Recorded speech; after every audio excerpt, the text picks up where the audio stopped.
Clark County. I'm Rob Anderson, founder of Reform Clark County. And on today's Reformcast, we're going to take a look at some frosty meetings. One at County Council time meeting and the other Fort Vancouver Regional Library meeting. Got a little interesting. And then also be taking a look at the Charter Review, which has got a couple meetings under their belts. But before we get started, I just ask that you'd hit the like and share, subscribe, whatever way that you can keep in contact and get new episodes of Reformcast, and maybe share it with other people. That would be great. Or if you want to support it, you can by going to my Give, Send, Go at Reform Clark County. So last Wednesday's council time was packed and wild and frosty. I mean, I have been to many county council times meetings, which are Wednesdays at 1 p.m. And most of the time they're empty. Most of the time, there might be then a few others, but I have never seen a meeting like this. This was I believe it's a watershed moment in Clark County because of the type of people that were there. And what we see, and thanks to Clark County Today, their great reporting. If you want to read a really good account, read that in Clark County Today. This was a group of people. I'm just not so sure that all of them were all on board for life, liberty, and the pursuit of happiness. And, it was packed, and the energy, they were often intimidating, heckling people who had differing viewpoints. And, it was very volatile. It was unlike anything I've experienced in the Clark County Council. I've experienced some of that in other settings, but not as much in the Clark County, that meeting, 6th floor, the Public Works or Service building. And here's just a few examples of Sue Marshall, who had to, I lost track how many times, but she had to quiet the crowd and keep them in check quite a few times. Here's just a few samples. This is to the audience. It's helpful if you don't boo, if you don't cheer. Let's just let everybody say what they're going to say. We'll treat people with fairness. It becomes intimidating when a majority of the group is promoting one thing or another. We want everyone to have a chance to express their views. So if you could help me out with this and just keep your expressions to yourself. Okay, again, a reminder, it's helpful if you don't applaud. And again, please, for the audience, don't cry out or make comments when someone else has their 2 minutes to speak. Thank you. Chair, point of order. Go ahead. We really need to get control in here. I really want to have this discussion. It's an important discussion for me to have with immigration in a statement. So please, let's be civil and not have to stay the meeting and come back next week. Okay, please do not call out. Let everyone have an opportunity to speak.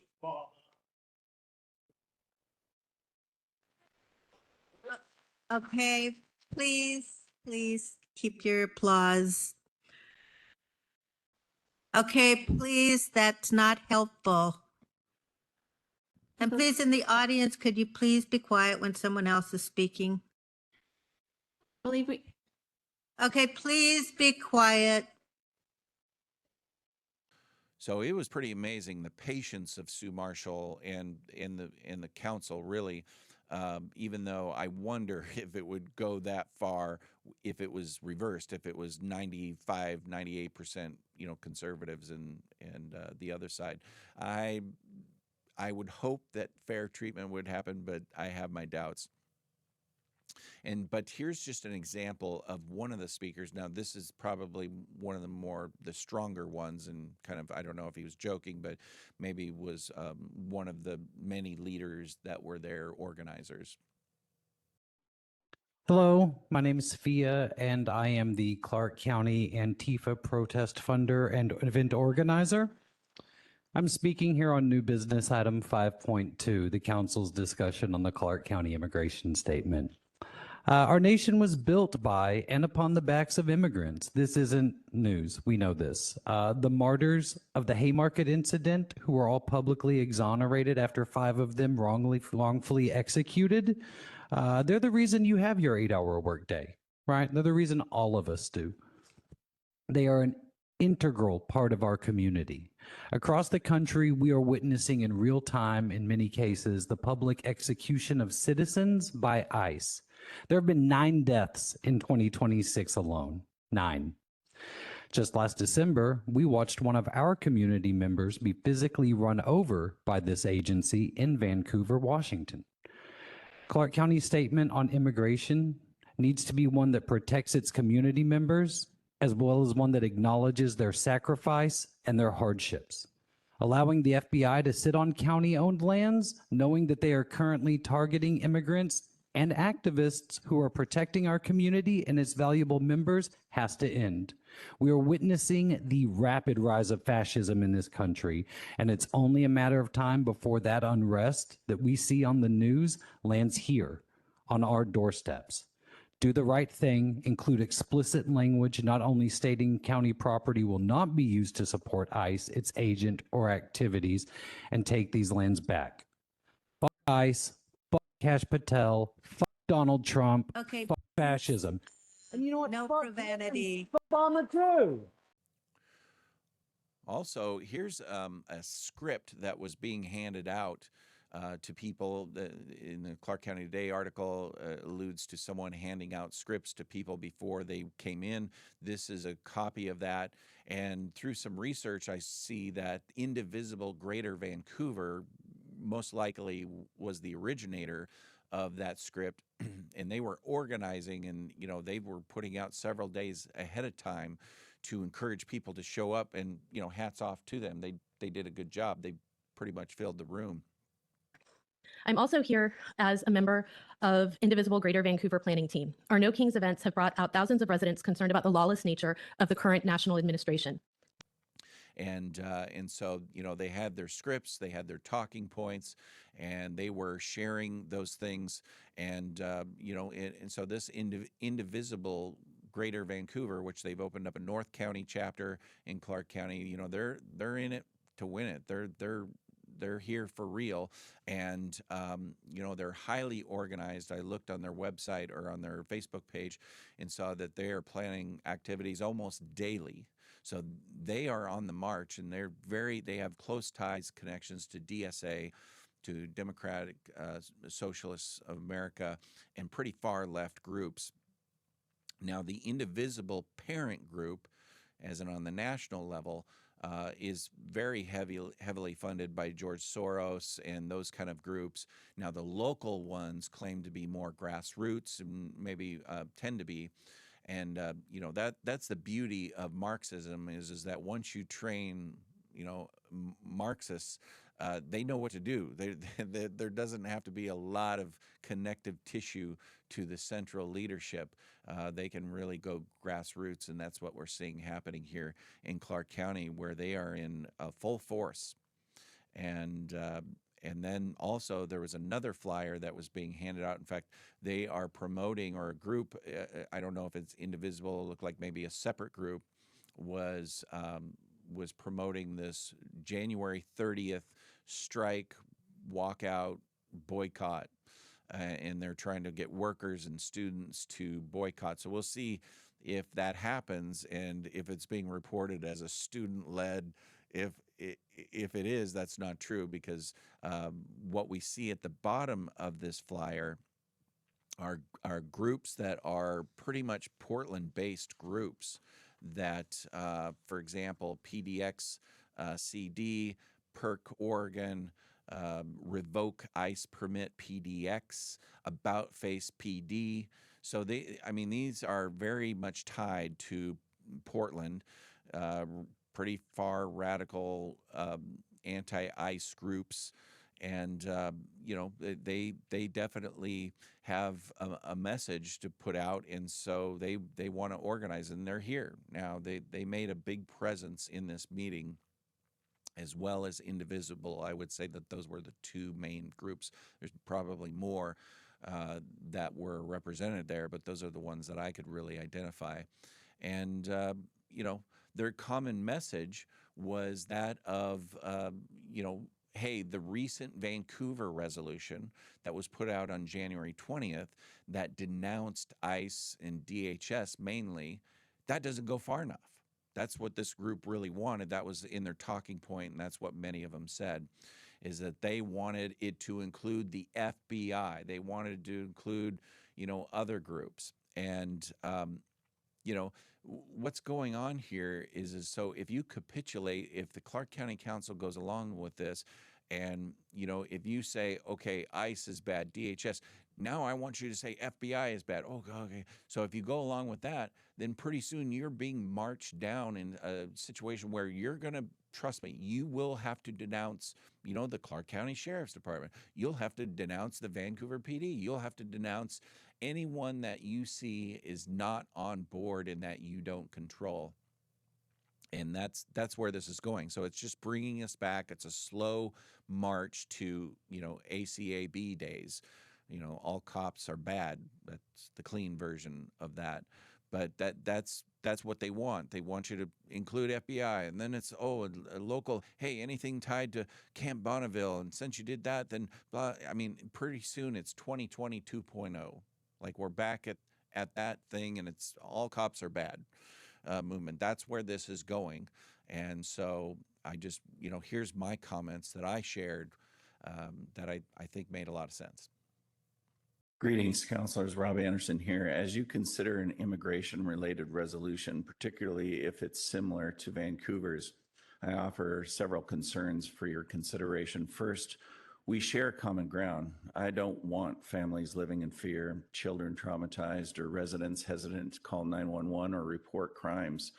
Public safety depends on trust, clarity, and lawful authority. I'm deeply saddened by preventable loss of life and its lasting toll on victims, families, and officers. However, resolutions like Vancouver's, and if the county follows suit, risk framing federal law enforcement itself as a local public safety crisis. We've seen this recently in Minneapolis. Agitators interfering in federal operations contributed to fatal outcomes, many encouraged by elected officials. So your resolutions in words matter and can have tragic consequences.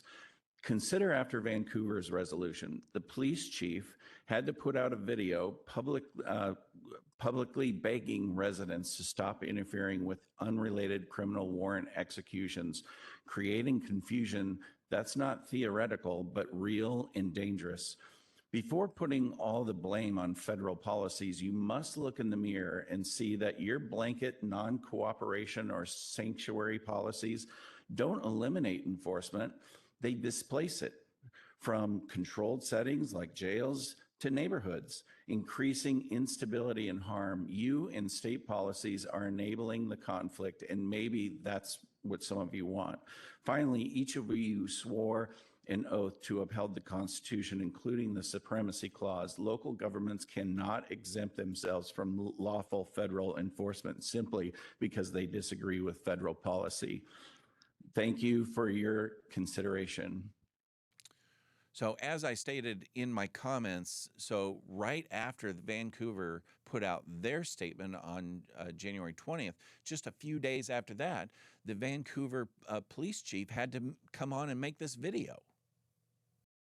Hello, I'm Vancouver Police Chief Troy Price with a very important message regarding a dangerous trend involving members of the public interfering with our specialty units, most specifically our SWAT team and our crime reduction unit. Members of the public have been following, yelling at, demanding identification, and engaging with our officers as they travel and at locations where they are working to arrest high-risk and often armed suspects. These units are responsible for apprehending some of the most violent offenders in our community, and the work they do is already extremely dangerous. Drawing attention to them increases the danger for everyone.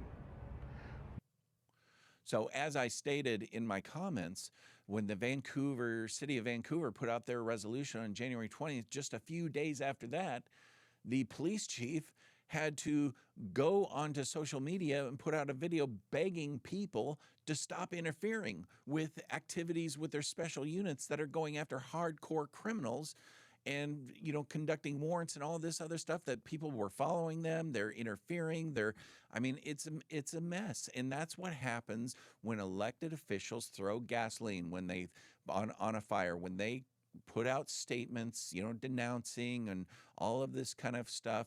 It's just adding more rhetoric, and that's what the agitators want.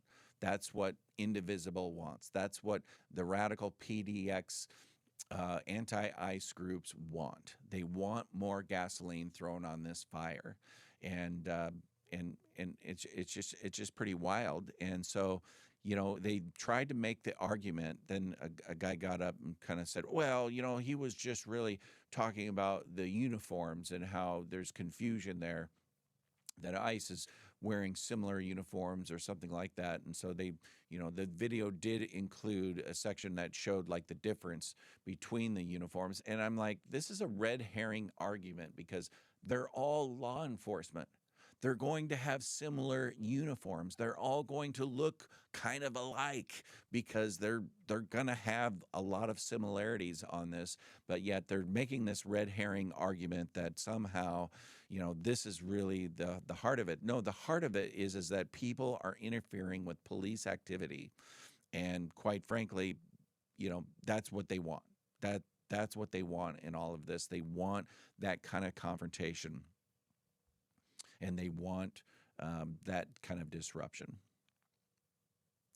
So the other kind of aspect of this is that it was disappointing to see the balance of who showed up, meaning that there was a lot for this anti-ICE resolution, and there was just a few. I was just one of a handful of people who showed up and gave resisted or gave against statements on needing any kind of anti-ICE resolution. And Councilor Belcott, Councilor Little, I think, had really good comments of just kind of not really kind of voiced opposition to the creation of this statement. But it is moving forward. They are moving it forward for the county to create the actual resolution. So to put it in layman's terms, what we kind of watched was the practice, or was the warm-ups. They were shooting hoops around before the beginning of the game, and so that's what's going on here. Now the county staff will create the resolution, and then it will come back before, I believe, a council time meeting, in which they'll discuss it and approve it. And then it will go, be presented at a council meeting, a Tuesday official council meeting where they make the actual resolution. So stay engaged. And I'm really encouraging people to be engaged on this. But if you are, you better be prayed up. There's some serious spiritual dark forces at play. I could feel it in the room. And you better be thoughtful. You better have well-constructed comments and civil, peaceful comments, calmly and confidently. That's my advice. And but you have to stay engaged in this, or we might just, they're on the move. And so will we, show up as well? So the Fort Vancouver, we'll move to another Frosty meeting. The Fort Vancouver Regional Library trustee meeting happened just a few days before the county council meeting, and boy, that had some fireworks as well. I based on the accounts, I would say not quite as much as the council time meeting, but definitely had their moments. So the Fort Vancouver Regional Library Board of Trustee meeting were gathering to work out and finalize their wording on their strategic plan. This is something that they've been at for years, really developing. And from what I heard, they had an outside consultant, some considered to be kind of a very woke, very, kind of leaning that way, kind of consultants working on the strategery of their next, strategic plan. And the proposed, or the pushback of the original proposed, the original was, we champion equitable access to literacy and lifelong learning for stronger, more connected communities. But they really pushed back on terms like equity and equitable access, and I believe informational freedom, which is just code words for, we want to give children access to everything. And I do mean everything, because there should be informational freedom. And so, the board, which is, I think, composed of mostly common sense board members, pushed back and said, no, we don't want this equity language. We don't want this equitable access or informational freedom. We don't want that in this this strategic plan. And so they voted down what the consultants wanted, and they ended up approving this final version, which is, we provide the foundation for literacy, learning, and civic life, helping every person prosper through the power of knowledge, curiosity, and community connection. That sounds pretty good, I think. But Trustee Mary Williams said nope, and she resigned. I want to use my board comments today to formally resign my position as a trustee of Fort Vancouver Regional Libraries, effective immediately. I entered this role with a sincere commitment to public service, institutional integrity, and the long-term health of this district. I believe deeply in the mission of public libraries. I also believe that when governance requires the suppression of clear values in order to preserve internal harmony, participation becomes complicity, and that is not something I can offer. I am deeply grateful to the staff and the community members who continue to do the real work of library service every day. I wish the district clarity as it moves forward. Thank you. She resigned because they would not include the term equity and equitable access and informational freedom. And that's what we see on that side. If they don't get their way, if it is almost religious, their commitment to the DEI movement. And so Trustee Mary Williams said that statement that I just read, we provide the foundation for literacy, learning, civic life, helping every person prosper through the power of knowledge and curiosity, community connection. Nope, that's too much. That's too much. And she decided to quit. So I don't think we're out of the woods on this. That was a great move, but I have a feeling there's going to be some finagling behind the scenes, maybe some reinterpretation of what really happened.